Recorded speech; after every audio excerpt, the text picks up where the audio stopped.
সাবধানে মদন, এভাবে হবে না, এটাকে ঘুরিয়ে দে। ঠিক আছে চিন্টু ভাই। আরে এটা তো জায়গা হচ্ছে না, আমার কাছে একটা বুদ্ধি আছে। মদ না আসতে চালা, গেল গেল গেল গেল, যা পড়ে গেল, আমার সব শেষ হয়ে গেল।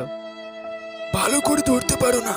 বন্ধুরা তোমরা সাবস্ক্রাইব করে দাও। রাখবো না এই আম, সব কেটে ফেলে দেবো, রাখবো না আর কিছু। তোমরা বলো আম ভালো নাই, কোথায় ভালো নাই, সব কেটে ফেলে দেবো, রাখবো না কিছু। তোমরা বলো আম মিষ্টি হয় না, দেখো বন্ধুরা তোমাদের আমি কেটে দেখাচ্ছি, দেখো এই আম আমি কেটে দেখাচ্ছি। তোমরা বলো আম পচা, কোথায় পচা। তোমরা বলো আম টক, দেখো বন্ধুরা তোমাদের আমি কেটে দেখাচ্ছি। বন্ধুরা তোমরা তাদের ভিডিওটাকে লাইক করে চ্যানেলটাকে সাবস্ক্রাইব করে দাও।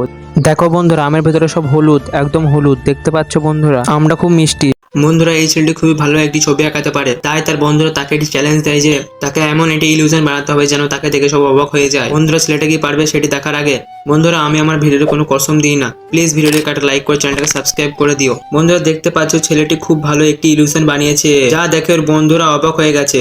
বন্ধুরা ছেলেটির গার্লফ্রেন্ড তার সাথে ব্রেকআপ করে দেয় এবং ছেলেটিকে বলে তুমি যদি আমার সুন্দর একটি ছবি আঁকাতে পারো তারপর আমি তোমার কাছে ফিরে আসবো। তারপর ছেলেটি ছবি আঁকাতে লেগে পড়ে। বন্ধুরা ছেলেটি কি পারবে সেটি দেখার আগে কমেন্টে তোমাদের গার্লফ্রেন্ডের নাম লিখে যাবে। বন্ধুরা দেখতে পাচ্ছ ছেলেটি খুব ভালো একটি ছবি আঁকিয়েছে, ছবিটি দেখে ছেলেটির গার্লফ্রেন্ড খুব খুশি হয়।